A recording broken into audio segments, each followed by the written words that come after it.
Hi everyone! Today I'll be explaining how to upload a new blog post to your website.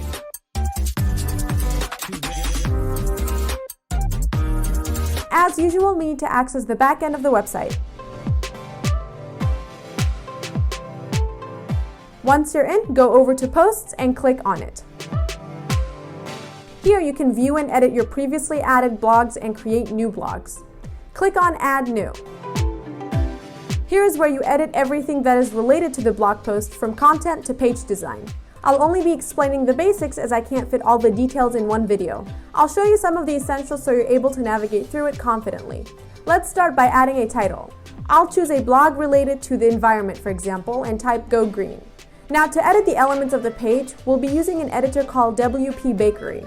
To activate the editor, just click on Backend Editor. It will show you three options to add content to your page.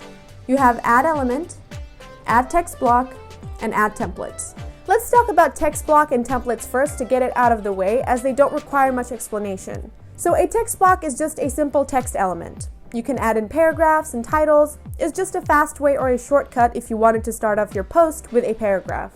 I'll talk about how to edit it a little later in the video.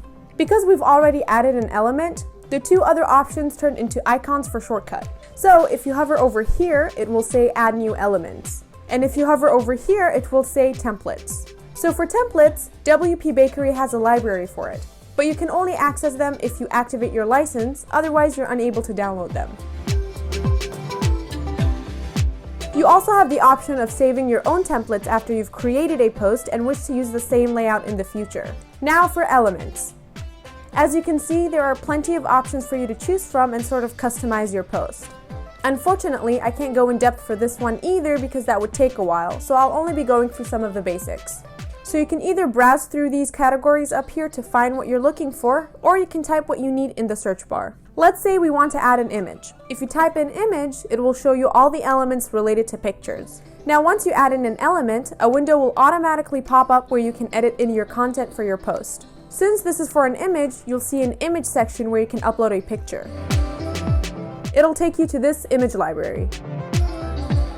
Make sure to make use of the alt text field to improve your SEO.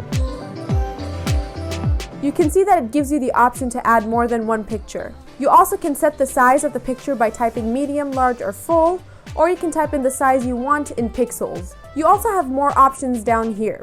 And you also have the Design Options tab where you can edit the layout. After you're done, select Save Changes and it will be applied. Let's add another element. Let's add social media button, for example. You can also click on this big plus button in the middle to add elements, and go to the Social tab or type it in the search bar. Let's add Facebook like, which is basically people liking the post using their Facebook accounts. Just like the image element, it will automatically pop up a window where you can edit some settings. Now let's go back to the text block and edit that. Click on the pencil when you hover over the green box. So here's where you can type or paste your writing and so on in the General tab.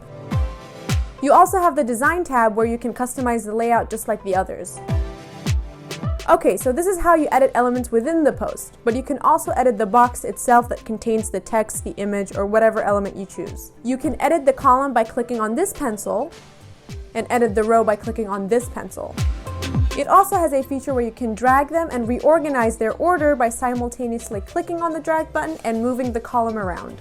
You can also customize the layout of the column if you wanted to by hovering over this tab that has 3 horizontal lines. You can see that it shows you various options. So it will split this one column into a few, and you can add in more elements if you wish. You can also add more empty columns by clicking on these small plus signs in the boxes.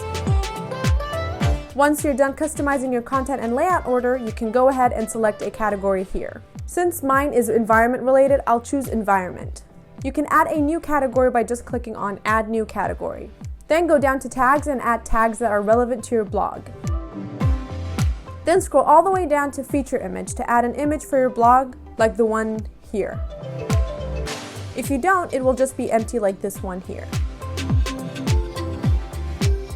Scroll back up and click on Screen Options. Look for Excerpt and check the box. Then scroll down to the Excerpt meta box. The benefit of this is adding a summary of your blog content that your viewers can read. I'll paste some dummy text as an example. If you are done, scroll back up to Publish.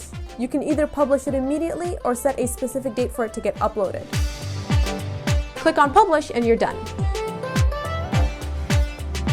Let's refresh the blog page and see if it's been added. There it is. That is all for this tutorial. If you found this helpful, make sure you hit that like button and subscribe for more videos. You can also check out our other tutorials listed in the description box below. Thank you so much for watching. Goodbye!